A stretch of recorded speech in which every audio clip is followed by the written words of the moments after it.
Welcome back to the Stick 'em Up podcast. Brundi, we are, I think, for us, officially out of the off season because this is the first of our four next episodes that will be going over the preview for each of the different divisions in the NHL. You only do that when you're getting close to it. By the end of this, we'll be damn near into the preseason. I'm excited. I'm excited. Do you want to kick us off? What are you thinking here? Yeah, well, first of all, I'm just glad that the offseason's done.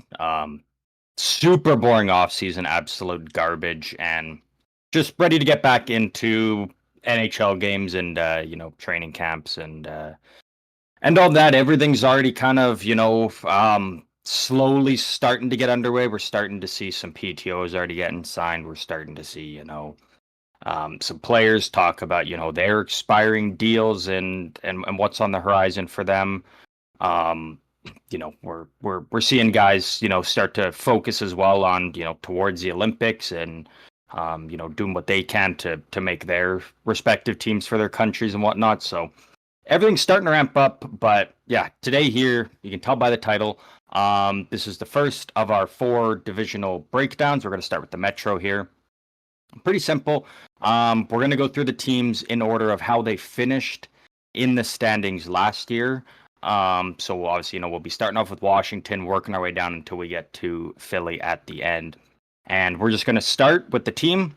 We're going to see how they did last year, and then we are going to predict where we think they're going to finish in the standings this year, only within their division, not league wide.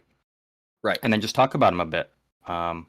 So get some good conversations going about teams and see if our picks are kind of the same, maybe a little bit different. And that's. I don't think there'll be too much difference. I don't think there's any different ones that are going to be like, I have them second, you have them outside the playoffs or something like that. There's maybe a couple that could be a bit different, but I think for the most part we'll be at least close. But you said we're going to be starting with Washington, so let's talk about the Washington Capitals. Yeah, so the Washington Capitals, as we all know, incredible season last year, finishing first in the Metro with 111 points. So pretty simple. Just count down from 3, and we'll say where we think they are going to finish here. 3, 2, 1, second. 3. You have them second. I have them third. Yeah, I'm a Washington believer now. After last year, we both, I think, had them pretty far down in the Metro, and most people did, yeah, and they surprised a lot of us here. So why not believe in them this year? And they're only adding talent. Exactly, they're already getting some good young talent that is now being injected into the lineup. Saw so many guys take a big step last year. And if it is Ovi's final year, they're going to go all in. Even if they're a bubble team or just outside the playoffs, they're going to be going all in because you've literally only got one more season probably of, Alex Ovechkin, and you probably want to go on a deep playoff run and, try and win one more cup with them before you lose them. And then you probably don't it's not like Washington's going to be like, oh, we got to do full-on rebuild now. Like, they're still going to be a decent team, but it's going to be a massive identity shift for that team. And they'll have to navigate that. But for this year, I mean, it's all in. Like, you gotta go for it. Yeah.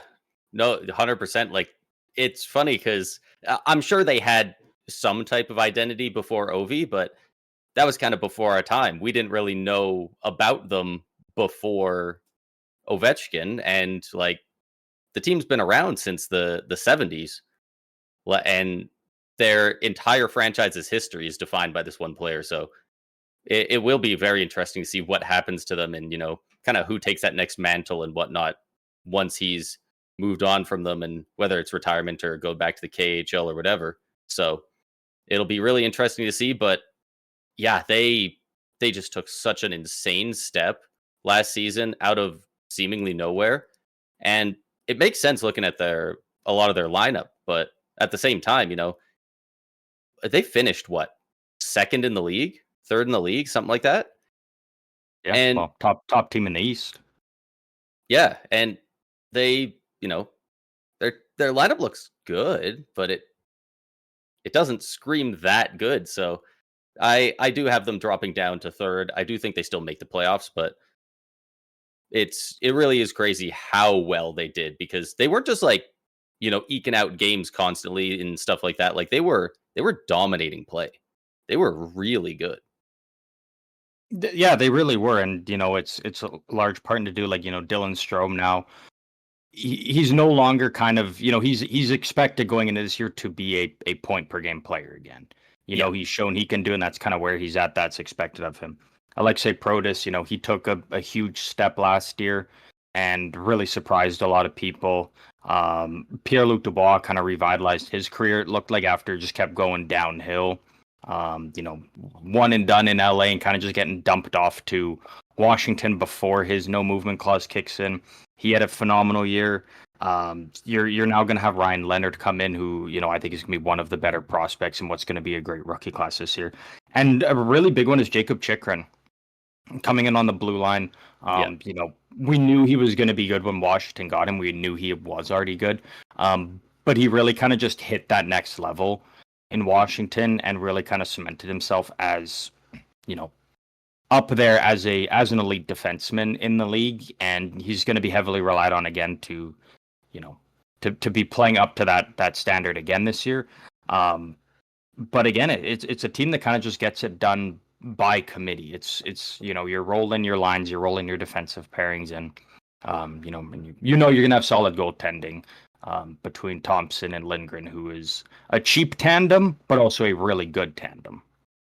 Yeah, very arguable to say that that's the best tandem in the league, really. Like they're it really looked like it was going to be Charlie Lindgren's net. He looked so good. I think he got a fifth place Hart vote 2 seasons ago, and then they bring in Thompson. It's like that's going to make an awesome tandem. I don't think many people expected Thompson to end up being the starter, less alone a borderline Vezina candidate last year. So He was in Vezina talks up until the injury. Like he was, yeah, his name was right in there up until almost the very end of the season, right? and I think he still ended up being in fourth in voting, or like top five at least. So Yeah, I can't. I think for his sure win-loss top was five, though. yeah, his win-loss record was ridiculous. I know at one point in the season he was like 22-1-1 or something, and it's like that's just outlandish. So And the thing with Washington also that I think kind of will benefit them, is you look at this team, right? And there's a very good chance that this entire team could be getting, a 2-week break to rest up and whatnot during the Olympic break. true. You kind of look at it and maybe, Tom Wilson makes Team Canada, but I doubt it, because if you're going to take someone like a Tom Wilson, you're just going to take Sam Bennett. Yeah. Like that makes all the sense in the world. And Jacob Chikrin, again, really good, but does he make, the Americans' blue line? Probably not, because of how good it already was It's so last stacked. year and how many other great players didn't even make the team. And Logan Thompson's probably not going to make Team Canada, because it sounds like he has allegedly rubbed some coaches that are on Team Canada the wrong way, and they don't want to deal with him. So you're looking at Washington. It's like, as a Caps fan, it might suck not getting to see your guys playing in the Olympics, but they're all going to be getting a pretty nice Getting rest. rest is nice. A bunch of other guys are getting banged up and playing over the course of 2 weeks and then coming back and getting thrown right into it. So that's something that could also really benefit them. Yeah, that's a great point. Like it's not going to be a heavy tournament or anything, not near the level that it was with the Four Nations, because of how they call it with the Olympics, and it's just a bit of a different game the way they have it reffed. But you're still out there, you're still traveling for it, you're still skating like crazy. They're going to be trying their hardest, and it's gonna tire them out. It's gonna still wear on them. So yeah, you know what? That's a decent little advantage that they kind of got in their pocket on that end as well. Yeah. Anything else with the Capitals? My biggest thing is again, it's Ovi's last season, so obviously they're gonna go Yeah. all in and try and um, have one last magical run. And with this team again, it definitely is possible. I think there's obviously every team could use some extra help, but I think Washington especially kind of in that middle six could maybe use an extra guy or two. You look at Beauvillier and we thought, what are they doing giving up a second round pick for him? But he actually ended up being really good for him. So if Yeah. they do their due diligence with their scouting and find the right guys that fit into their system, but maybe a little bit more on the skilled side, I think that could be huge for them, and they could definitely make some noise. Do you think anybody on this team has a really good chance or even a bit of an outside chance to win some individual hardware? I think the only one I mean, I'll throw Logan Thompson in there for Vezina because I mean he was in it last year, and if he can replicate that, it'll be tough because again, a large part of it was because of how many wins he was piling up compared to losses. And then the other one I'll throw in is Ovi for the Rocket because I mean Yeah. if he didn't get injured, there's a pretty good chance he wins it last year, right? So I'll throw Ovi in there because he's Yeah. probably going to be sniffing around it. Yeah. He's going to want it for sure. Yeah. I think those are definitely the ones that are likely. Chikrin, their best defenseman, probably not winning the Norris, but yeah, they got.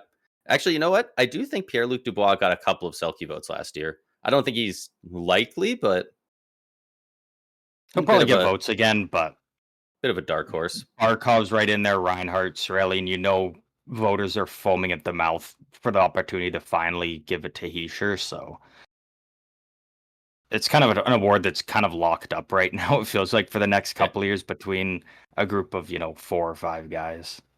They don't, unless you're watching the games. There's not really a great stat that quantifies defensive play very well and consistently. So as Yeah, soon as a guy has a reputation for being good or bad, really defensively, that kind of sticks. So yeah, if if Barkov puts up 85 points next year and is horrendous defensively, if he just is not himself and is just garbage defensively, I would still expect him to win the Selkie if he puts up 85, 90 points. exactly right. Like unless somebody writes a hit piece on him, like that goes viral about it. So Yeah, yeah. But you know what? Dubois, bet probably the best season of his career last season. So yeah, it's worth mentioning for sure. Next up here we have the Carolina Hurricanes. The Carolina Hurricanes finished second in the Metro last year with 99 points. Braden, where do we have them finishing this year? 3, 2, 1, first. first. Yeah. Yeah. It's Carolina's division.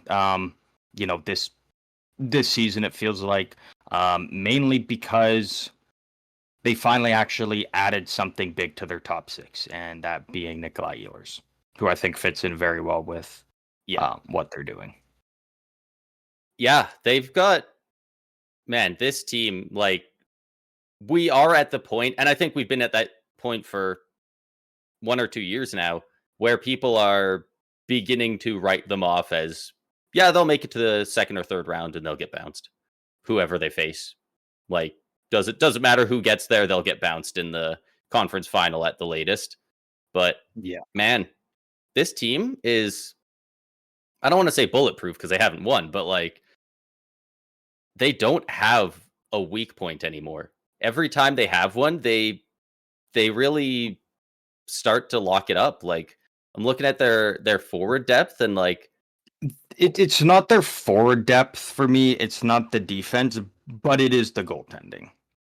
Freddie Anderson, when we know when he is healthy, he's a very good goalie, but has struggled to stay healthy. And Kochetkov is hit or miss. He could be stellar for you one game, but then really struggle the next. So I don't think it's enough to hurt Carolina in the regular season as much, but come playoff time, That's something that worries me with them. But again, like this is only regular season we're talking about here, and if the goaltending's a mess, they can always address that mid-season. Yeah. I frankly think they're at one of the unique points in the team spot and in the player's career where I think they could get a lot of benefit out of Freddie Anderson. You're going to make your money. Just stay at home. And when we have some road or some home stints, we'll play in some of those games. You're probably going to play 15 to 20 games maybe this season. Kochetkov's going to take the majority. We'll find a third stringer to be the backup. Just stay home, focus on being healthy and not regressing like crazy, and try and be ready for the playoffs. Like, this is not a team that needs Anderson to get to the playoffs by any stretch. No, So, but it's pretty tough to keep a goalie on the shelf for most of the season and be like, all right, go in there in the playoffs and but if you you want to keep them loose and limber during the season. but if you still too. play him for 4 or 5 home games and like only home games, so he doesn't even have to travel, and then you just play him 4 or 5 a month throughout the season, keep him But fresh enough, he can still train, all that. but then do you run with only 6 defensemen on your roster, or only 13 forwards, or like where do you cut out that extra roster spot? Probably cut out extra forward. Just Only guessing, take but 13 forward. I get what you're saying. I understand it. It doesn't make sense because when you go on road trips and whatnot, like the whole we're just not really in a day and age where we're going to see teams carry 3 goalies on their active roster. I don't know. I think goaltending's really the only thing holding this team back, and they got young guys at all the positions Goaltending's otherwise holding the as well. thing, So, but goaltending's holding the thing back. But you're saying for the team to ride the season with their worst goalie. yeah, because they're going to make the playoffs still. But at that point, why wouldn't you just trade Kochetkov and just go get a goalie instead of riding your worst goalie and then being like, all right, Because you let's can't screw the go other and goalie. get a goalie. They can't go and get a goalie better than a healthy Freddie Anderson. They're just not available. But you just got to ride Freddie Anderson. If he gets hurt, you pivot and you figure something out, or you just play him straight up in a tandem, just 1-1. Just I don't care if Anderson. I don't care if you put up a shutout this game and we're playing 5 days later. It's a tandem. You just go back and forth, and then come playoff time, you go with the better goalie. And I'm assuming it's probably going to be Freddie Anderson. Because again, like, yeah, you don't need to just ride one goalie all season. Like, you have that luxury of a good enough team. Like, you can just hop back and forth, and you just tell your goalies, this is what we're doing. Look at the schedule so you know what games you're playing. If there's an injury, then we'll have to shake things up. But you guys know and be prepared mentally that that you're playing every second game. Yeah. And it's because just, again, I think Carolina's a good enough team, and kind of like Washington, where you can do that. Whereas opposed to the team absolutely can. It's a New Jersey, Freddie Anderson it wouldn't can. make sense to. Yeah. Because in like his New last Jersey, it doesn't make five sense. seasons, he's played over half of the games once. 24 games, 52, 34, 16, and 22. Like, But that's because they get into stretches where they're trying to ride him for an extended period of time. Maybe. He's turning 36 in less than a month. Like, he's getting pretty old. Give him a little extra rest. I think it might help. But either way, they're going to have somebody who's, even then, if they have to end up with Kochetkov, I think he's better than a Stuart Skinner. Like he's not. He's a starter, I would say. Probably better in a tandem, but I would say I would call him a starter. And this is a very solid team otherwise that they could definitely do some damage. I struggle to think of a way where this team doesn't end up first in the Metro. Maybe if Washington or New Jersey really go off, but I kind of doubt it. This team's just too solid top to bottom. the forward core, you brought in Taylor Hall last year. He fit in perfectly. He was great there. Logan Stanko, we talked about him over the offseason. He's great. You bring in Nikolai Ehlers, he's solid. You still got good pieces in your top six like Aho, Svechnikov, Jarvis, and then even in your bottom six, Jordan Stahl, Jordan Martinook. The only area of this team that I'm well, I guess aside from the goaltender, I'm a little hesitant. I'm curious to see how it works. Is who plays with Jacob Slavin? Since in the last couple of years when he's kind of really, hit that next level and cemented himself as an elite defenseman, he's been alongside Brent Burns. Right. This is now the first year where we're going to see elite, top 10 defenseman in the league, Jacob Slavin, without Brent Burns. And how much did Brent Burns help him? I don't know. But we're going to find out because we've kind of yet to see that. So I'm curious to see who plays with Slavin. You've got Nikishin, who could maybe be fun, a bit more of an offensive guy. Slavin can kind of, that's kind of what I think things down on the back end. But again, this team's so deep that they have so many options that you can do some trial runs and some testing here and there and 100% figure out what works because you've got so much talent top to bottom. Yeah, like on Daily Faceoff, they've got some of the projected lines that they're guessing at listed here, and they got Sean Walker, Shane Gostisbehere as the third pairing. That's pretty solid. Sean Walker is probably a second pairing defenseman on a lot of teams. Some teams that are in the playoffs. So it's a really good group. I think Slavin thrives with that offensively minded defenseman, a Brent Burns type. So I think putting Nikishin with him would be the best idea as long as it works. You want to trial that for sure since he's a rookie, but I definitely feel like there's a good chance they're gonna, because they've been getting a lot of heat obviously for the Keandre Miller trade. People were not a huge fan of how much they gave up for him. So I feel like they're gonna try and make it so it's Miller and Slavin to start the year. And I have no idea how that'll work. But I could see that, yeah. Yeah, absolutely. I think they're going to see which of those two works better. But yeah, this is a team with a lot to look forward to this year. Yeah, and you got a full 82-game season.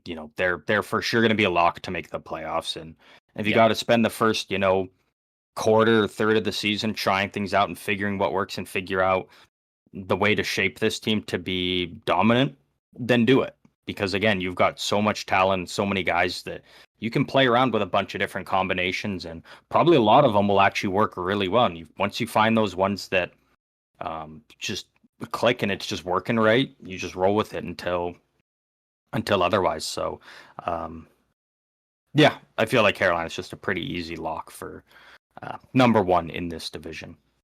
Yeah. Do you think anybody on their team has a real solid chance at some individual hardware? No. Nope. Straight up no? No. Fair enough. The only one is maybe Nikishin for the Calder. And I think that's really about it. But even I feel like that one's a bit of a long shot. Actually, I'd say he's like in that dark horse category, I think, because we don't really quite know what to expect from him, in North America in general, not even just at the NHL level, just in North America, because we didn't really get to see too much in the playoffs from him.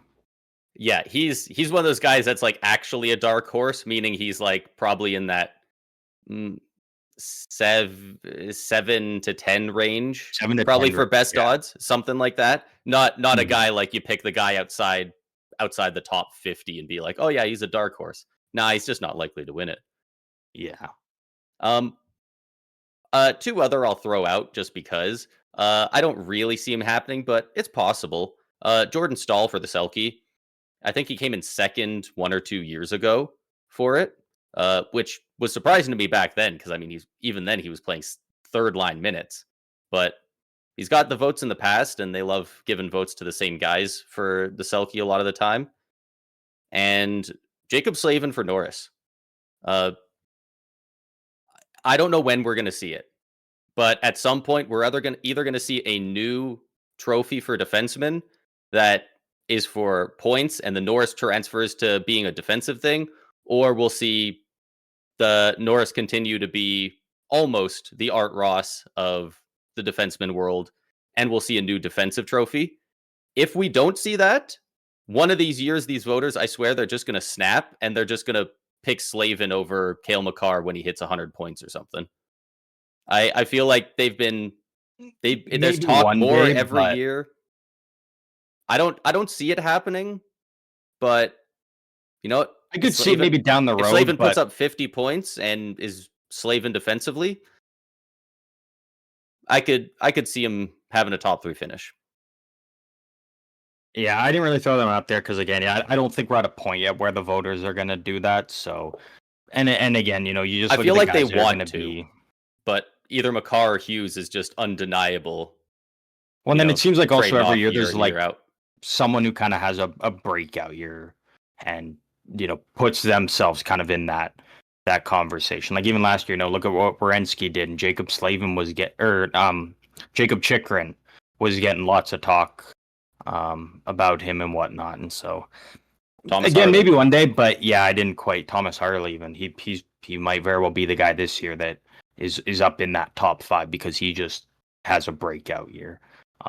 Yeah, that's kind of why I didn't go Jacob Slavin. Again, great defenseman, but yeah, for what they give the Norris on, probably not. But hey, you know what? I could get on board with it. I'd like to see some shakeup in terms of that award. Yeah. Who knows? I don't know at what point in the year they would add a new award. So maybe halfway through the season they're like, by the way, when we hand out the awards, there's going to be a new one, and it's going to be for best defensive defenseman. Yeah. I don't know if they'd announce it in the offseason or before the awards, after, but if they do, even if he has a down year defensively, they will give it to him. Like they would want him to be the inaugural winner so bad, unless somebody else was like a clear cut winner somehow. He would have to. Yeah, potentially. We should keep moving on here. Moving on next to the New Jersey Devils. New Jersey Devils finished 3rd in the Metro last year with 91 points.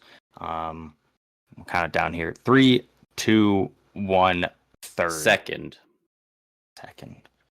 Again, so we had kind of what I figured. We'd have the same teams staying in the top 3. Yeah. Yeah, I mean, the Devils are. We all know that they are a very good team. We know how stacked their roster is from top to bottom. But holy fuck, this team cannot stay healthy for the life of them. Yeah. You've got a top 10 player in the league in Jack Hughes for 60 games, and that's it. You've got Dougie Hamilton, who for the last couple years was like a top 10 defenseman, but you can't get a full season out of him. It's a very good team that just can't stay healthy. Can't stay healthy. That's their biggest problem. I can't even look at this roster and say, I don't like this. I don't like this. I like everything with this team. They might have the deepest defenseman group in the league. They might have actually, I don't want to say the best 1-2 punch with goalies or even tandem, but they've got their backup on a great contract. There, you could say that with the goalies. Yeah. But holy fuck, they can't stay healthy. Like that's their only issue. That's the long and short of it. Like that is the only problem. Like they have great depth. Like their projected 4th line here on Daily Faceoff is Paul Cotter, Cody Glass, and Evgeny Dadonov.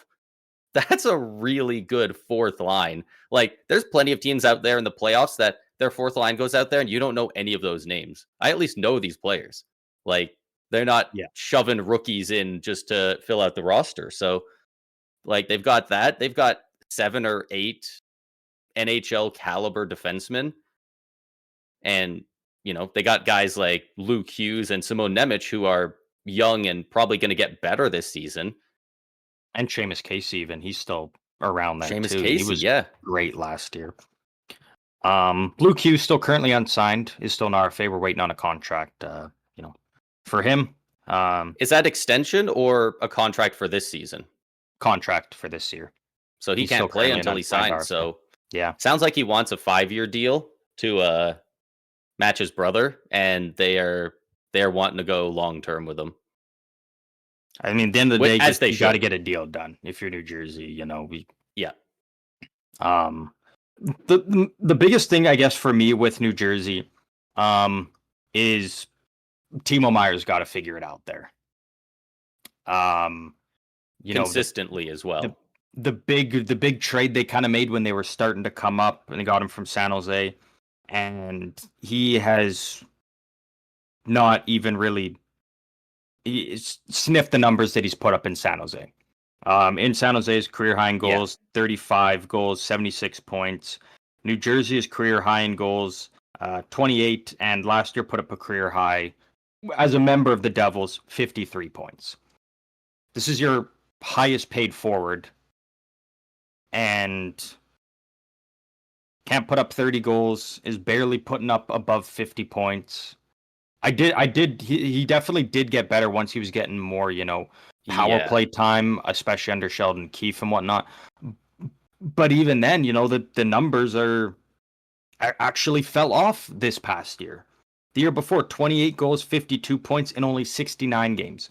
Last year, 26 goals, so 2 less goals, 53 points. Okay, he got 1 more point, but also in 11 more games. He played in 80 games. Yeah. Playoffs Which, did to look be good, fair, though, they do 5 need somebody to games, play the 2-2. games. But yeah, like it's nice that he was able to stay healthy last year. That was probably the best part about him. But yeah, again, like your highest paid forward. Again, I'm not saying he's their best forward, but as the highest paid forward, you got to do more. Even if it's a 30 and 30 for 60, that's an improvement. You probably still want more, but at least 30, that would be better. 30 and 30, a big physical presence, not bad defensively. You take that. Like, that's fine. You don't love it, but you gladly he doesn't need to take be it. the best offensive guy on the team. Like, going forward, you don't expect him to be, Jack Hughes is going to be the best offensively, assuming health. Jesper Bratt, so pretty much a lock for second. You'd probably rather have Heischer scoring more than him. Like, you just need him to be a solid 4th best scorer on the team. And when you're getting paid the most, like, go score. And this is 2 years in a row where he has underperformed for 75-80% of the season. Those numbers you were looking at, those are propped up by a very good March. I know because I have had him 2 years in a row in fantasy, and I just keep holding on to this dude, and he sucks, and he sucks, and he sucks. And then March hits, and he goes nuclear. And I'm pretty sure I dropped him at least one of those years right before he went off, and somebody else picked him up. But I mean, yeah, that's kind of the biggest thing. If you need Hughes some can stay consistency. healthy, and if Hughes can stay healthy and be consistent with that, if Dougie Hamilton can stay healthy and be consistent with that, Jacob Markstrom is still a very solid goalie, although he isn't getting any younger. So you kind of want to capitalize on this team that you have that is good right now, and you still have a good goalie. Last year of his contract too for Markstrom. Yeah. And they're at some point this season, I think they're gonna have to do something on the blue line because, again, right? Like you're gonna have to make room for one of these young guys, and someone's gonna have to go. I don't know who. It maybe even is one of these the young guys, but someone's probably gonna be out the door this season at some point. So there's no reason to just hold on to all of them and just see what happens. Like, they got to move somebody, and we've talked about this before, but Dougie Hamilton as a no move clause / modified no trade. Pesci, Dillon, and Kovacevic all have full no trade, modified no trade for Siegenthaler, and then you got Kalen Addison, Simone Nemec, Luke Hughes, Seamus Casey, who are all on their ELCs. And you probably want to keep those good young players, but man, you were handing out no trades like candy. Like this has EA franchise mode all over it. You accidentally gave out no trade clauses to everyone, and now you're kind of up shit creek. Yeah, it's going to be tough. I think they'll find a way to navigate through it. I'm curious to see how they do it. But again, even if you put a guy like Brendan Dillon on waivers, somebody probably picks him up, right? Maybe. Good defenseman, $4 million a year for 2 years. If Chicago's serious about being a contender, they'd probably But pick him we up. know they're not. We know they're not. They're tanking Nah, for but one more year. yeah, but they're kind of trying to pretend that they're trying to take that step. No. They're basically at that point right now where they're hoping and praying that they land Gavin McKenna. And if Yeah. they miss out on him, then they're really in trouble. They're really in trouble. But yeah, even if you get, your star players that have struggled to stay healthy again, even if the same thing happens, you only get them for, 65 to 75% of the season. This is still a good enough team to make the playoffs. So Yeah. I'm not worried on that. But again, the biggest things, stay healthy, New Jersey. And I would like to see a little bit more from Timo Meier because he's a very skilled player. He has a lot to give. And we know what he's capable of. We just want to see it happen in New Jersey. Yeah, like he could be a top 5 power forward in the league. Like he can be that guy. We just need to see it consistently from him. Yeah. For what it's worth, the Devils did also recently sign quite a few guys to a PTO, so they do not have contracts, but they are giving these guys a try to see if they're going to make the team. Kevin Rooney, Luke Glendening, Georgi Romanov, and Adam Scheel. So they're looking around for a little extra depth. Glendening probably wasn't going to crack the Lightning's top 12 next year, but he's still really good in the faceoff dot, if nothing else. Kevin Rooney, solid, taking a flyer on a couple goalies. So we'll see if one of these guys maybe gets 7 minutes a night from him.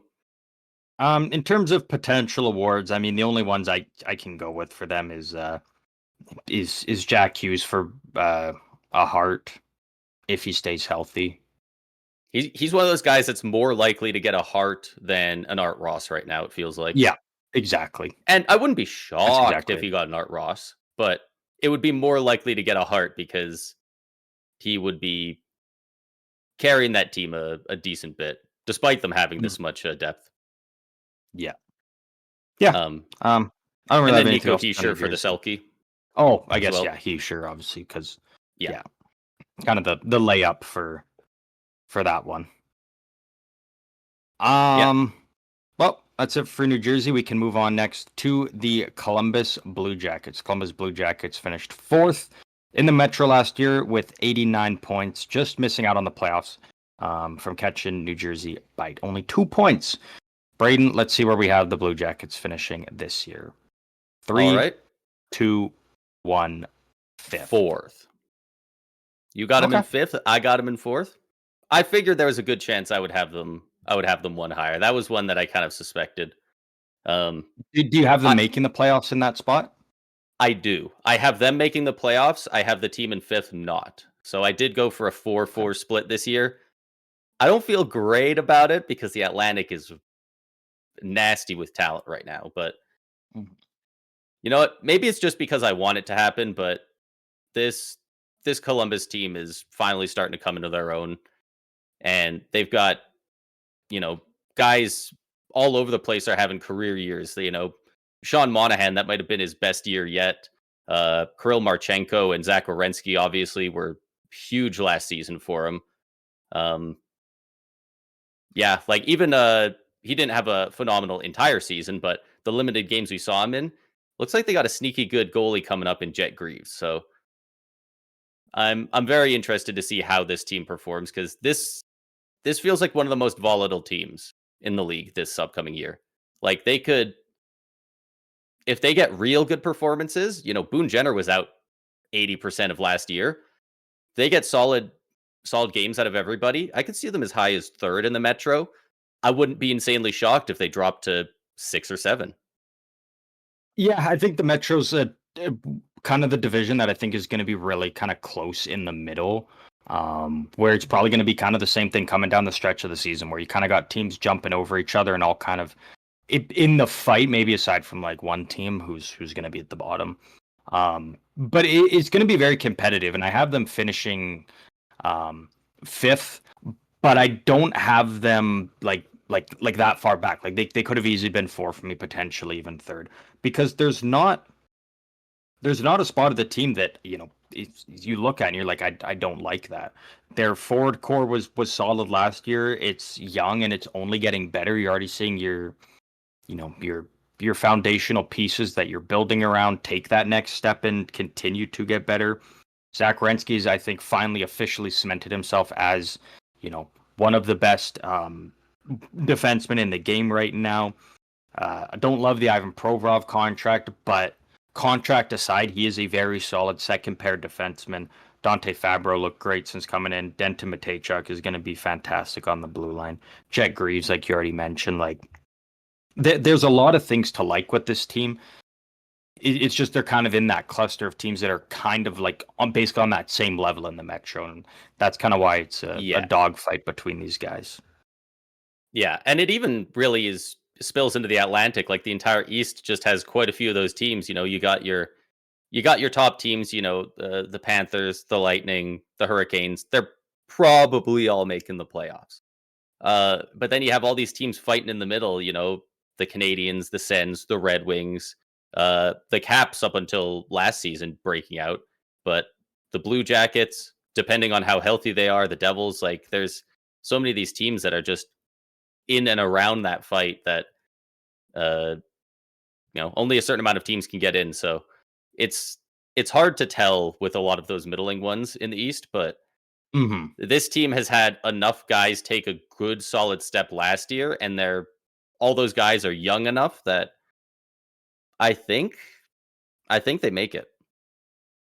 Yeah, and I absolutely wouldn't be shocked if they make it again. It's kind of a team that we're just going to continue to see them grow more and more over the next couple of years. There's not really any area of the team that I'm like I dislike it. I'm not wasn't super crazy about the deal, but bringing in Charlie Coyle and Miles Wood right now, it makes you better in the moment. Yeah. Long term, could that end up looking like a bad deal for them? Potentially, but as of right now, it does make them a better team in the moment. And for that, you know what, you got to run with it and be like, you know what, okay, they're committed to trying to win now, and you got to respect that for a team like Columbus. So, Yeah, like like they're again, they're a I team don't that dislike anything here. they're a team that I feel like if you asked the average hockey fan, and certainly not a Columbus fan, does this team have depth? I think most people would probably say no or probably not. But like right now, it looks like their fourth line might end up being Yegor Chinnikov, Isaac Lundestrom, and Miles Wood. You could do a lot worse for your fourth line than a guy like Chinnikov. And I Yeah. think he's there potentially because of the contract talks and if he's going to get traded or not. But even if he does end up moving up, and you move the guy from the third line down, that's Cole Sillinger. He's still a great player. Third Mhm. defensive pairing of Severson and Goodbranson. Like, you know, I don't It's think not either of bad. the I don't think either of them are in danger of getting sent to the AHL like Yeah, some no. teams' third pairs are, right? Like Hmm. Yeah, the no, like Jet Greaves it's looked relatively good. deep. It's hard to tell if he'll be that guy for an entire season next year, but Hmm. and you know what? I think it'll be good for Merzlikins to be in a tandem, if not a backup as well. I think that'll, Yeah, if nothing else, help his game. I yeah, think he's it'll one of the it'll guys probably that, give him a little bit of extra fire to go out and try and win the starting job back if he wants to prove he's a starter in the league. And yeah, if he still wants out of Columbus, like no teams are calling looking to trade for you if you're a backup now, right? So he's gonna have a little bit of yeah, fire to you know try and win the job back. And more than anything, if he still wants out of Columbus, punch his ticket out of there. yeah. Um, He's one of those guys very similar to Hellebuck for me. Hold your laughter. That's not where I'm going with this. In that he gets really in his own head about things. He's one of the guys that feels visibly the mental game is all it's written on his face. Like, mhm. so I think when he's feeling it, he can be up there with some of the best of them. But if he's not feeling great, he's average, if not worse. And if he's feeling bad, you wish you had a better two goalies. Yeah, I think that's a fair way of looking at it. Um, Other than that, with Columbus, I don't really have much more to say. Again, I really do like the look of their team. I don't. There's nothing I actually dislike. You can most teams in this division kind of poke holes. Where they're at right now, I really do like, and it's because they're in that spot of they're just continuing to get better and come out of a rebuild, right? So Yeah. it's just, are they going to take that next step, and is it going to be enough to get them into the playoffs here? Yeah, especially if a guy like Adam Fantilli, Kent Johnson, if those guys take a big step, that like those guys are both on their second line last year and probably to start this next season. But if they both turn into the first line guys, we know that they have the potential to be. That could break this team wide open, and they could be really good. Yeah, Do you I'm think? right there. Do you think any of these guys have a good shot at winning some individual hardware? The only one is Zach Werenski, Right. for the Norris. I There's don't no know if other one Jet I can Greaves even. counts as a rookie, but I don't believe so. No, I think he's past that the games played mark. threshold. Yeah. And frankly, I don't see him having a much better season than Dustin Wolf just had, even if he was eligible for it. And guys like Demidov, like we might see better rookie performances this year than last, which is crazy to say given how good it was last year. Yeah, I think that's fair to say. But if he is, I mean, maybe potentially there's a possibility. But again, does he play enough games? Maybe, but I don't know. It's too early to say on that one. Yeah, 100%. But we can move on from there. We can move We got the from New York Columbus Rangers. to the Rangers, the New York Rangers. So yeah, the New York Rangers, they finished fifth in the Metro last year, 85 points. Where do we have them finishing this year? 3, 2, 1, 4. fifth. Yeah. Okay, yeah. So we had kind of New figured that's Jersey what and it would be. Washington swapped, and then we had the Rangers and Columbus swap. And I do have them outside the playoffs in fifth. I have them in fourth. I don't even have them making the playoffs. It's a strong Atlantic.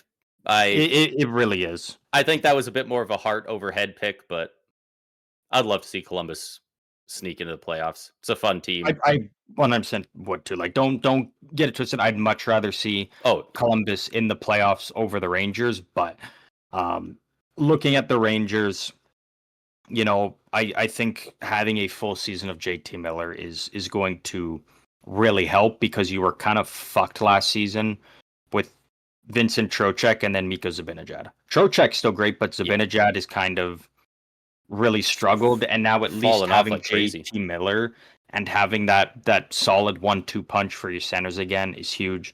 Will Cooley took a big step. If they actually treat Gabe Perreault like a prospect and a human being, I think he could be absolutely fantastic for them. And the biggest reason I basically put them over Columbus, aside from the goaltending, because wherever you want to put Shesterkin, he's in everybody's top 3. Regardless of whether you have him 1, 2, or 3, he's in everybody's top 3. I might say top 5, but the biggest thing is Gavrikov with Adam Fox. I think Adam Fox is still honestly probably top 5 defenseman in the league. People are low on him now. Oh my god! I was seeing a thread on Reddit the other day, like, some people are listing out all their top defensemen. Some people got this guy outside the top 20. I'm like, okay, like, it's insane. Just say you're a Flames fan and you hate the guy. There's nothing wrong with that. You're say you're a Canes fan, or say you're a fan of any team in the Metro that has to go up against him 4 times a season. It's like, it's not like you're sending these directly to Adam Fox when you're just commenting on somebody's post, right? Like, if you just don't like his face, you can fucking hate the guy for it. That's fine. But like if you just people who think he's just bad is all crazy. Yeah. And now he is going to have the best defensive partner he's ever had in the league in Gavrikov. Yeah. And I think the sky's the limit for a guy like Adam Fox. And I think, again, he is on that level that he is good enough that he can be a game breaker and potentially sway some games for you. I'm looking at their projected lines, and Matt Rempe's not on there. That's a plus, because he is. You can love him if you're a fangirly and think he's the cutest guy ever and whatnot, but straight up, He is a liability on the team when he's on the ice. He is the exact same as a Ryan Reeves. He plays 5 minutes, probably takes 2 minor penalties, maybe wins a fight because honestly, he's as big as he is. He's not that great of a fighter. He's just big. He's got the advantage of being big, but yeah, he's really not great at fighting. I think he lost more fights than he won last year. So what good does he really bring? Not much. No. Maybe makes your penalty killers better because they get more reps in, but I don't think you necessarily want that in a game scenario. But yeah, Gavrikov with Adam Fox, I think is huge. That was probably my favorite signing of free agency because he is exactly what the New York Rangers needed, and he's going to make Shesterkin's life so much easier as well, both 5-on-5 and on the penalty kill. So yeah, and Braden Schneider is all Shesterkin really needs. Shesterkin's numbers were not bad last year. They took a dip from his normal numbers, sure, but I think he was still at least above a 9-10, which not a ton of goalies were, and he did it on a team outside the playoffs. Yeah, and everybody's numbers on the Rangers kind of dipped last year.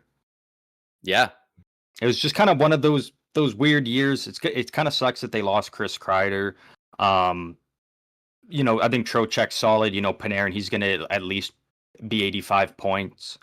JT Miller, especially starting to see that fall off on Panarin. If Panarin maybe wants out though and wants to go and try and win somewhere else, maybe plays his ass off and helps the Rangers at least. Lafreniere, I mean, fuck, I don't even know what to expect out of Lafreniere. Your guess is as good as mine. Yeah.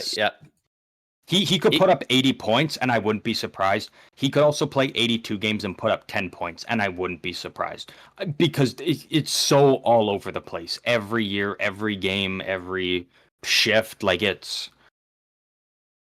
one of those guys where it doesn't feel like it's a lack of effort that makes it the consistency not there. It's like, it's just this some secret other option where, like, he's out there busting his ass and still it'll just some seasons just everything that touches him bounces into his own net or everything's going in. Like I could legitimately, like, he's still a first overall pick and was supposed to be an incredibly elite player. I wouldn't be shocked if he put up 90 points this year, and I wouldn't be shocked if he put up 30. Yeah. Especially playing with guys like Trocheck and Panarin, who in their own right are kind of volatile right now, Panarin's been very consistently good for his whole career, basically, but 120 points 2 seasons ago. Last year, he went down to 89. But again, everybody's the whole team the whole team definitely took a dip. I mean, they won the Presidents that year, so the whole team took a dip. But he is 33 years old. In October, he's turning 34. Like, he's getting to that point. Yeah. So, you know what? That could be taken to dip. Who knows with Trocheck? Who knows if they're playing with Trocheck? Maybe, you traded for JT Miller. Maybe he bumps up to the first line. Yeah, and it is also worth noting, they have Mike Sullivan. That is a good point. That is a very good point because I'm very curious to see what he can kind of do there. They finally got a new face behind the bench. A little bit new perspective, and again, a guy that won back-to-back cups with Pittsburgh. He knows how to get the job done and get the most out of his players, and help kind of those younger guys or guys kind of struggling take that next step and put them in the best positions because he is kind of a player's coach, and that is exactly what the Rangers need.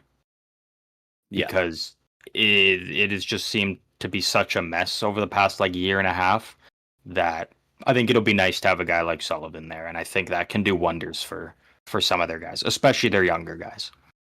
Yeah, and they just need top guys in every position to perform. I'm looking at their on Cap Wages. They got the depth chart feature, and it shows their projected lines and their cap hit per line. 300K short of 25 mil on that top line. 20.5 mil on the second line, and then 3 mil and 3.4 mil for their third and fourth. Like, it's so top heavy. A lot of the same with the defense. 16.5 mil on the top pairing, 7.3 on the second, 3.7 on the third. Even in net, Shesterkin's making 11.5, highest paid goalie we've ever seen in the league. And then, Jonathan Quick, pretty damn good backup. So they're pretty solid in net. But yeah, they need top 6 of forwards, top 4 of defense to really show up for them. Yeah, that's exactly what they're gonna need, and we'll see what they bring. Awards. Adam Fox for Norris, and Shesterkin for Vezina are kind of the two. Those are the two big ones. Yeah. Depending on what version of JT Miller we get, potentially Selke. But potentially, that's one worth mentioning for sure. Actually, yeah, because it's definitely possible. And if they had an award for most hits in a season, Will Cooley might be up there. But other than that, I think that's about it. Panarin could win an Art Ross, but it's not seeming very likely at this point. Yeah, I didn't mention because I he had 122 seasons ago, so I figured it was worth it. But I don't see him scoring more than any of the top dogs in today's NHL. Yeah, over a full 82. Next up here we have the New York Islanders. The New York Islanders finished 6th in the Metro last year with 82 points. I'll count it down here. 3, 2, 1, 6. 7th. You have them 6 and I have them 7. Okay. Yeah. Interesting. Assuming we both have the same bottom team, the biggest thing between 6 and 7 is Islanders goaltending clears, and it's not even close between the two there. Talking about Philly, obviously. I was going to say the bottom 3 teams. So at this point we know whatever order it is, the final 3 are the Islanders, the Flyers, and the Penguins. Yeah. Islanders goaltending clears both, and it's both of them. Not even close. Yeah. Yeah, with the Islanders, obviously the biggest thing going into the season is going to be what's the deal with Matthew Schaefer?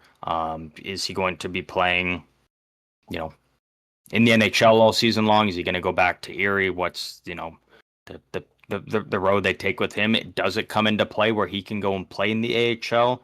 I'm very curious to see kind of what they do there. Barzal will be healthy and back. Yeah, not a lot of people seem to talk about that last year, but he did not even get to play hardly. Didn't he have 30 or less games? Yeah. He had 30 games played, 20 points in those games. Yeah. Anthony Duclair is going to be back, and you hope he bounces back. You brought in Jonathan Drouin, who good player, but how is he going to perform outside of Colorado? Not with Nathan McKinnon anymore. He's kind of floundered, had a history of floundering without, being with a top guy like McKinnon. And it's interesting because it is easy enough to say, oh, well, who doesn't put up points with McKinnon, right? But, you take any of the other depth guys on Colorado, and Drouin's playing better than they would on that top line. He rises to play with those top players, but do they have a guy that is good enough that can just bring that out of Drouin? It's hard to tell. Maybe Barzal, maybe Horvat's that guy, and he can maybe. And you don't need him to be a top line guy. If he's a if he's a good second line left winger, you'll take that. You signed him in free agency. You didn't pay for him, right? I'm pretty sure they signed him. So you also have Maxim Shabanov, again, back-to-back seasons that the Islanders bring over the number one free agent from the KHL last year was Siplikov, this year Shabanov. Both first names are Maxim. Siplikov is really big, and he's a big monster, and Shabanov is potentially the smallest guy in the league at this point now. And the skill is there. Curious to see how it works, where they have him in the lineup, who they have him with. And another one I'm excited for is Emil Heineman on the bottom 6 on the penalty kill. The only player the Islanders roster player, aside from draft picks that the Islanders got back in the Dobson trade. Speedy winger, good two-way guy. I think he's going to be great, probably in a fourth line role, but also on the penalty kill. I think will be huge. Is he young? Islanders special team was fucking ass last year. Yeah. Like go look up their special teams last year, dude. It was ass. But like, who cares about last year? Because they got the first overall pick, so it worked out for them. Yeah, Heineman only 23. Oh, okay. So he is also expected to get better because I was gonna say he's kind of like Yeah, a low key, like a decent add into that trade. it Like was a a, it lot of was a people are nice saying, little ad. Yeah, it's the draft picks and they always throw in some dude into these trades to make the numbers work. It's like no, he like that's it's a nice little ad. he's not a huge needle mover, but he's decent. Younger than Dobson. Um, Yeah. and then the blue line, Romanov, good, solid defensive guy, very physical. You got him locked in on 8 years. That's fun. Tony D'Angelo, you kept him. I'm fine with that because I thought he was better on the power play quarterbacking than Noah Dobson, and he's not Yeah. great defensively, but was Noah Dobson for the most part with the Islanders? Not really. So it's would I rather take Noah Dobson or Tony D'Angelo? Probably Noah Dobson, but not by much. And especially I would take Yeah. D'Angelo looking at what D'Angelo signed for, like 2 mil to Dobson's 9.5. I would take D'Angelo at 2 over, like contracts included. I would take D'Angelo 1.75 for D'Angelo. Yeah. So that's great. Pollock and Pellick, hopefully they can reignite what they had back in the days and they can be solid. And then again, you've got Scott Mayfield and potentially Matthew Schaefer. I think he starts the year and I think he stays there all year. And so you got a number 1 overall pick on the blue line. Like that's fun. This isn't going to be a year where the Islanders are going for the cup. It's a retool. You don't have Brock Nelson, but you've got great prospects. They've got your first, now, and you got Colorado's nice. first as well. So you got 2 first-round picks coming up in a really stacked draft class. And then obviously the big thing, like you got Sorokin and Varlamov. I don't know about Varlamov's health, and if he's not playing, you've got David Riddick, and that's a solid backup. Yeah, they got Like, Big Save Dave at some point. Kind of hot and cold, but when he's on, he could be the best backup in the league on any given night. And he doesn't need to play a lot. Sorokin's one of the few goalies in the league that I think he wants to play 60 games at least. Like he wants to play a lot of games. So yeah, Riddick is a great add just for a little goaltending depth. Honestly, like it's not a bad team, but I mean, it's they're going in knowing that it's still part of a quick retool. It's gonna be like a 2 or 3 year retool, and they're gonna come out. Once Aitchison gets up there on the blue line with Schaefer, once Victor Eklund makes the team, Cole Iserman, Callum Ritchie, and then your 2 firsts that you'd use this year, like, and you still got Horvat, who's not like he's kind of in his prime right now. Barzell's still decently young.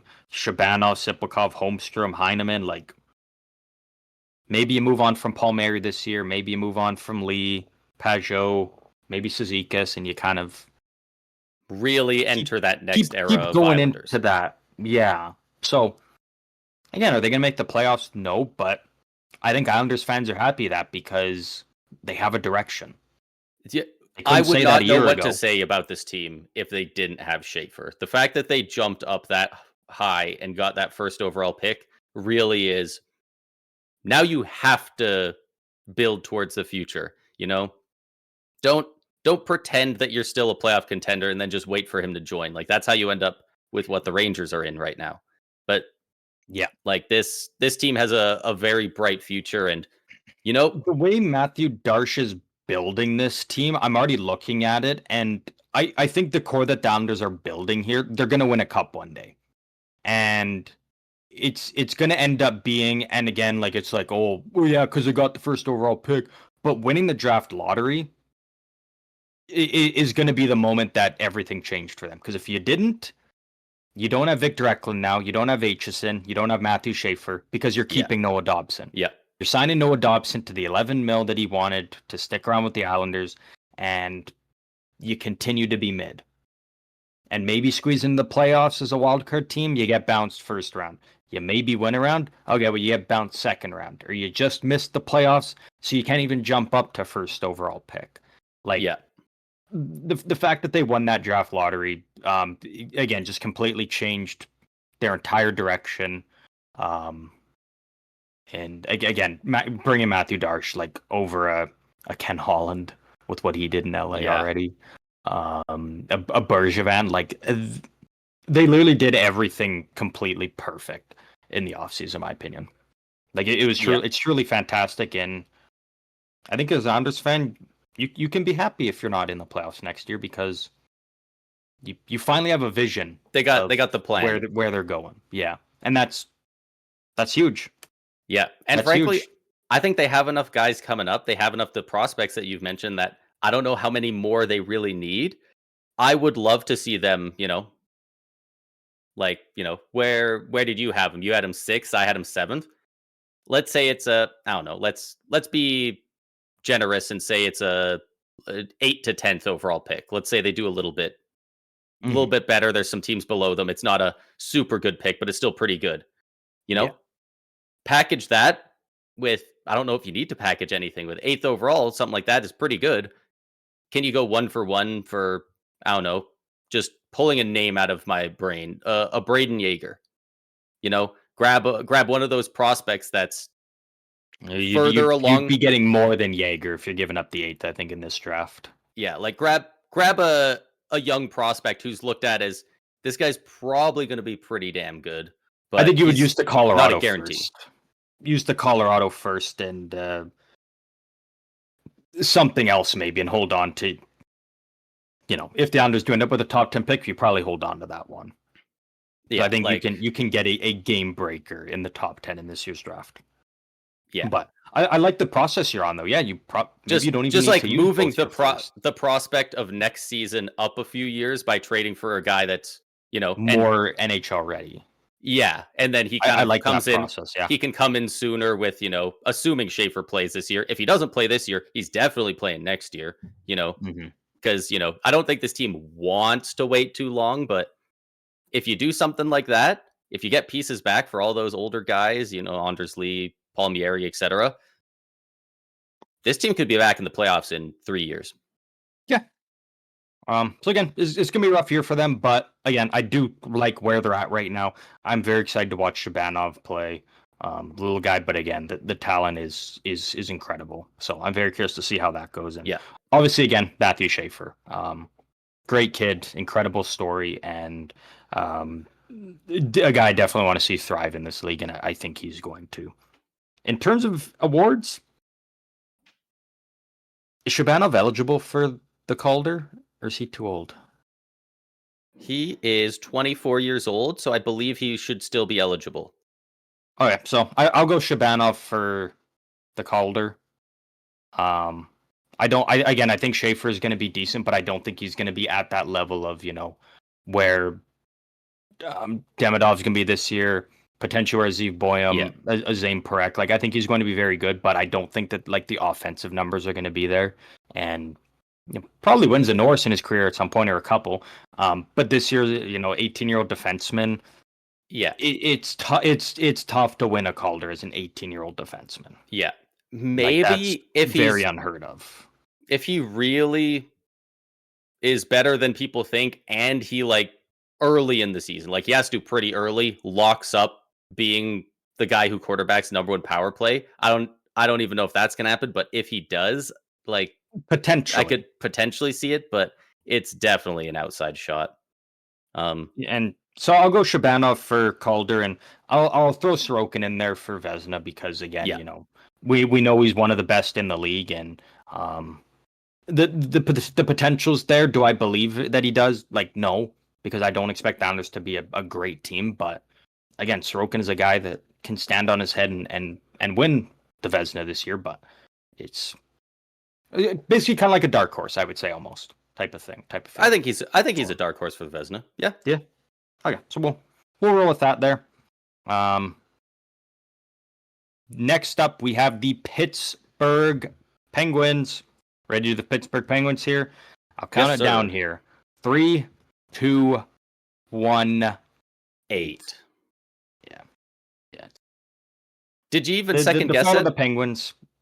No, I did a no. little bit. I thought about putting the Islanders below him just because is Crosby's team going to be last? But The main there's not reason a I lot put of supporting Pittsburgh cast. 8 and didn't even think twice is they're already not a super great team. Goaltending is a huge question mark of how that's going to be.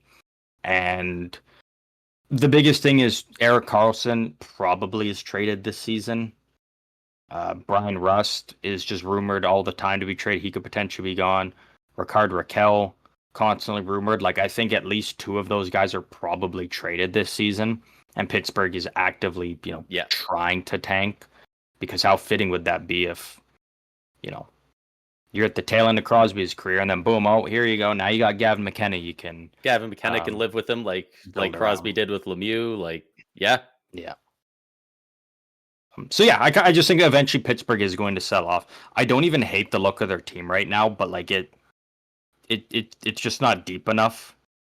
The blue line's not deep enough. The goaltending is Ville not Koivunen great on their second line. Ville Koivunen's going to be playing with Malkin and Anthony 21 Mantha. years old rookie. See what happens.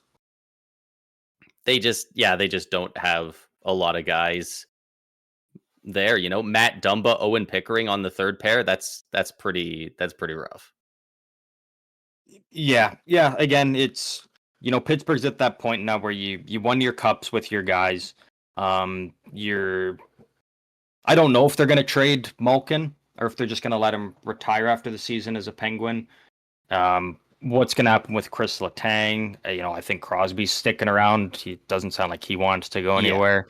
You're kind of just riding off into the sunset of your main core.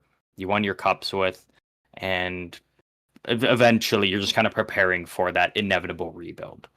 And maybe you kind of get an early jump on it if you start selling off, your Carlsons, your Raquels, your Rusts. I think Mantha only signed a 1-year deal. If he stays healthy, you can maybe get something for him. And it didn't work out quite that way for Calgary, but maybe it does for Pittsburgh. You got decent pieces like Tomasino, Tommy Novak. I really like Rutger McGroarty. I think he's going to play the full year in the NHL finally. Yeah. So you've got some decent young pieces, but like you don't have any of those guys that you kind of build your team around. Long term type of thing. Like you don't have your Crosbys, your Malkins, your Letang on the blue line type of thing. Yeah, those of the future are not there yet, and even in the net, Tristan Jarry leaves a decent bit to be desired. Backup Archer Seelovs, who knows? He was incredible in the playoffs in the AHL last season with the Canucks, the Abbotsford Canucks, but anytime he went up to the NHL level, it didn't work out for him. So he might end the season in the AHL. He might end the season as the NHL starter. So it's hard to tell with him. But yeah, like there's not a whole lot really to say with Pittsburgh. Like, it's kind of gonna be the same with a lot of the teams that we're talking about that are, well, actually maybe not, because like there's some teams in like whoever finishes last in like the Atlantic's not like a bad team. Whoever finishes last in the Pacific, well, actually maybe. Well, depends how Buffalo does, I guess. We already know I'm on the Buffalo wagon, so I wasn't including Buffalo at the bottom. But yeah, with Pittsburgh again, they're kind of the only team that's hard on the decline. Some teams are kind of like the Islanders are kind of slowly on the decline, but it's a quick turnaround. Like Pittsburgh is going to have to do they're expecting a tear it down rebuild. Yeah. These guys are looking for a full rebuild, and you know what? Is your team going to be good going forward? Not in the foreseeable future. Does the outlook look good? No. You also got to watch Crosby. You got to watch Malkin. Yeah. You got to watch Letang for their whole careers. Like you also got 3 cups. You got 3 cups. Yeah, like I'm fairly often saying that I don't feel very bad for Red Wings fans going through this crappy time now because they had decades of playoff entries and cups and individual awards all over the place. Like you have to suck for a solid decade for me to start feeling sorry for you. And you guys got to watch Crosby at his best all the way through. So yeah, and even when you go back and watch Crosby highlights. Yeah, exactly. Yeah, and he wants to stay, which is pretty cool. Like, does it suck that you're not going to get to bring in a new guy and rebuild the team a bit with that? Sure, but 99 out of 100 Penguins fans are going to say, I'd rather have Crosby retire as a Penguins lifer. Yeah, they wouldn't trade it. 100%. Yeah. I'd love to say Crosby wins an award this year. like a major award, I don't see anyone on this team winning anything. I would love to be like Crosby could do this, but it's just not happening. Not now. You know what? I will throw in Crosby for the Selke. If his defensive play is really good, he produces a lot. If they get a bit of a storyline going, because you know how there's always storylines, right? Some writer in early November will put out a thing saying, hey, this guy's had really good numbers. Watch out for him. And the rest of the year, everyone's kind of watching him. And if his numbers look good enough when you search him up on HockeyDB, they're like, yeah, I buy it. Sure. Because yeah, but I tried to push the Ovechkin for the Ted Lindsay narrative last year, and you said I was dumb for that. So he got a Hart Trophy vote, didn't he? I don't care about the Hart. I had him picked for the Ted Lindsay. Yeah, well, he can't have that one. I don't give two shits about the Hart Trophy. Yeah, really for Pittsburgh, and not much to not much to say. It's going to be a tough year. But again, hey, you know what? Again, like you said, go watch Crosby. You got 3 cups out of him. Go watch your fucking highlights. Exactly. Yeah. And last year, to wrap up the Metro Division, we have none other than the Philadelphia Flyers. If you're good at math, if you've been listening all the way through and paying attention, you know how this is going to go. The Philadelphia Flyers in 3, 2, 1, 7. 6. Or I should also say Flyers did finish 8th in the division last year with 80 points. They were actually tied with Pittsburgh, so they're both at 80 points, but Pittsburgh gets the tiebreaker. But yeah, I got the Flyers finishing 7th this year, neck and neck with the Islanders. But again, like I said before, the Islanders just have that goal, the edge in goaltending. Yeah, I had the Flyers one above the Islanders just because, you know, they definitely do not have the edge in goaltending, but they have better goaltending than last year. With looks like the tandem's probably going to be Urson and Vladar, and then they do have Fedotov in there. If he can take a step, we'll see if that happens. But maybe they've got a savior on the way in the crease. I don't know. We'll see. Carter Hart could show up. We'll see. Like that. If he shows up and plays like he did before he was suspended and everything, this team looks a lot different all of a sudden, huh? Yeah. 100%. If they have an elite or borderline elite goalie, all of a sudden it's like, okay, because that forward core is it cup winning? No. Is it bad? Also no. The defense definitely leaves something to be desired, especially in depth. But you know, they brought in Trevor Zegras. That really helps the forward core. If that helps Jamie Drysdale as well, if just pure vibes, and they're not playing for Tortorella anymore. So very true. Rick Tocchet, hard coach, but that he's no Tortorella. Yeah, Tocchet is. A lot of people say he's like kind of the second biggest hard ass in the league, only to Tortorella. But you know, how often did we hear of Tocchet, you know, having issues with individual players, right? Like not much. Phil Kessel was getting traded out of Pittsburgh, and they said, "Where do you want to go?" And he said, "I'm only going to Arizona because I want to play for Rick Tocchet." If Phil Kessel can love and play for Rick Tocchet, anybody can. Yeah. The dude who got mad when people told him he couldn't drink Coke on the bench and got pissed. Like, if he can play for a Tocchet, anybody can.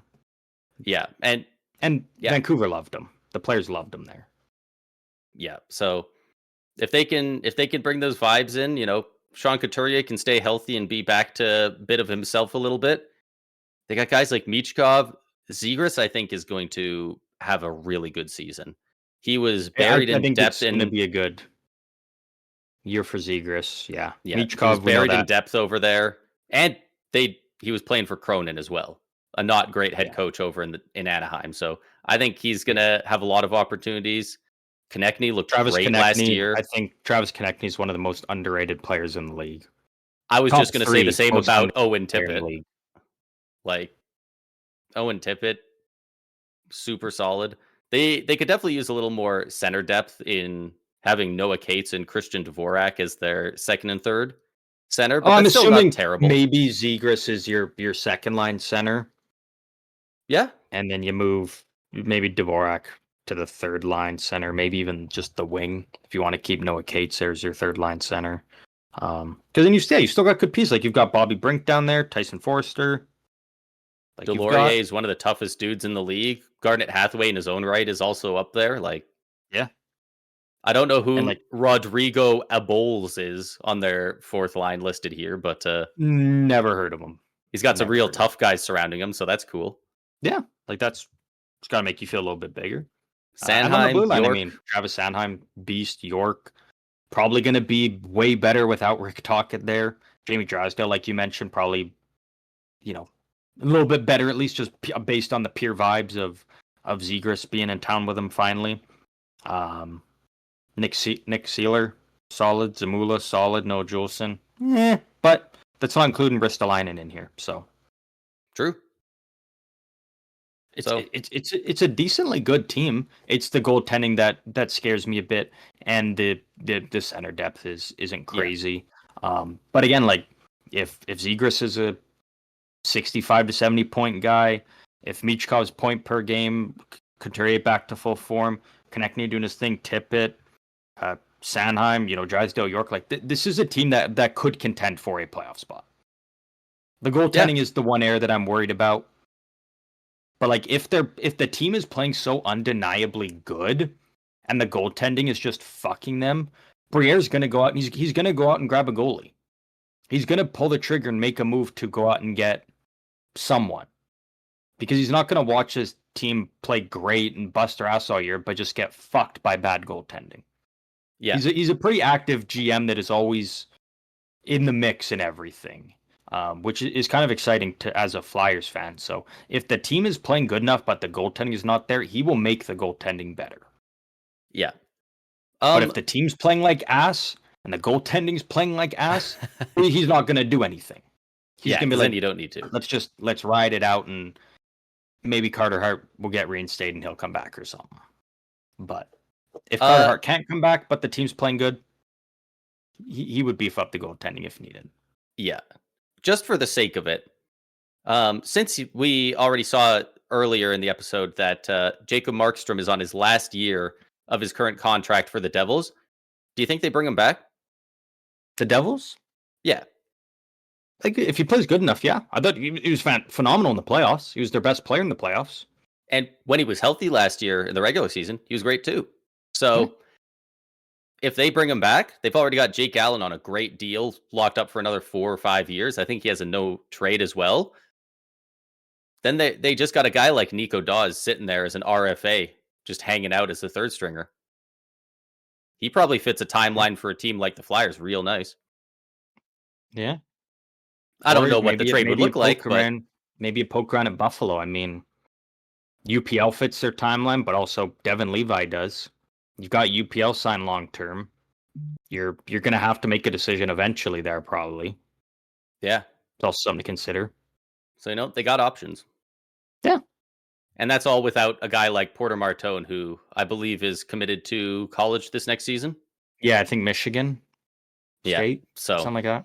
And he's going to be phenomenal. Like he's a Philly guy. He just screams Flyers hockey. Yeah, man. I mean, the Flyers are in a decent spot for a team that never really got that, super, super high top end, draft pick.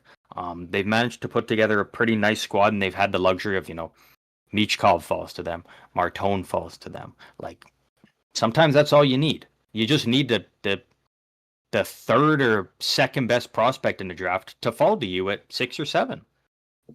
Flyers did it twice. Sometimes that's all you need. And they do also have but I do like the team. Random guy that I'm just going to shout out that's down in their system as well. Nikita Grabenkin looks like he might be pretty decent. I forgot that they picked him up at one point. Yeah, got him in the Scott Lawton deal. So potentially could be something for them too. Yeah, they have most teams have like too many centers that they're forcing to play wing. This team has a lot of wingers, like just wingers, that they need to learn center. So, maybe this was like the absolute dream location for a guy like Zegras who kept getting shoved to the wing but wanted to play center. Like here, he's going to be surrounded by wingers. So, yeah, that might be perfect for him. And Also, Zegras, he is an RFA, but he is in a contract year. He's due for an extension any time now, probably after the season once he shows what he does here. So guys playing for their money always seem to perform better. It is also very true. Most definitely. Awards, nothing here. Maybe Couturier, but again, I don't see the offensive numbers being high enough to compete with other guys in there. Great defensively, but again, you need the offensive numbers kind of in there, and like he's not going to put up more points than even Cirelli. Yeah. Right, and then that's like, oh, then there's Hischier, Reinhart, Barkov, like it'll be tough for them to have anyone getting much consideration for it. Yeah, like it's too early, and there's nobody surrounding him to even say a guy like Michkov or anything. Yeah, maybe in the future, there's lots of guys that got the Cohen Awards, but right now, probably not. Yeah, as soon as next season, they could even have Porter Martone could come in, and he'll be at least in the conversation for the Calder, assumedly. Mm-hmm. But sounds like he's a guy that can make some noise when he shows up for sure. But that is it for our 2025-26 Metropolitan Division preview. I mean, if it might be the weakest division, which is crazy to say because there's a good chance that's still the Pacific, but it's very top heavy. There's a chance that it could be the Metro.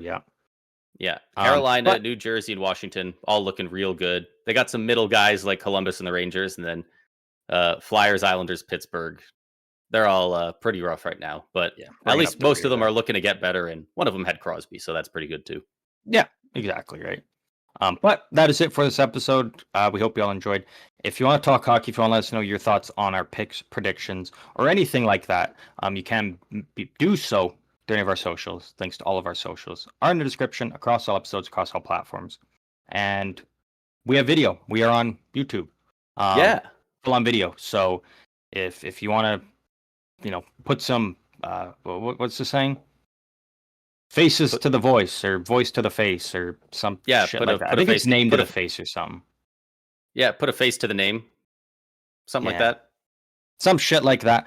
We are on YouTube though, and if you want to talk hockey there through the comments, you are more than welcome to do so and engage with other hockey fans and whatnot. But Braden, that is it for this episode. But before we go, I must ask you for your final thoughts. Final thoughts. What do you think? Do you think that Crosby has a chance at any hardware this season? I said he might be able to pull off a Selke if he has a really good year and gets a bit of a narrative going.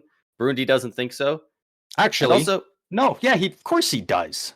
Oh, okay. He's going to. He's going to win an award. He's going to win something. Oh. Gold medal at the Olympics. Oh, yes. I love it. There we go. So right. So he is winning something, actually. He is winning something. He will have hardware. He will have hardware this season. I love it. Might be the last thing he wins in his career, but I mean, hey, that's not a bad thing to win is your last thing. Yeah, before the draft lottery. If you count that as a win for him. Yeah, I think it would be. He gets to mentor the next generation. Next generational player. But that is it for this episode. Once again, hope you all enjoyed. And as always, we'll see all of you lovely people out on the ice later this week.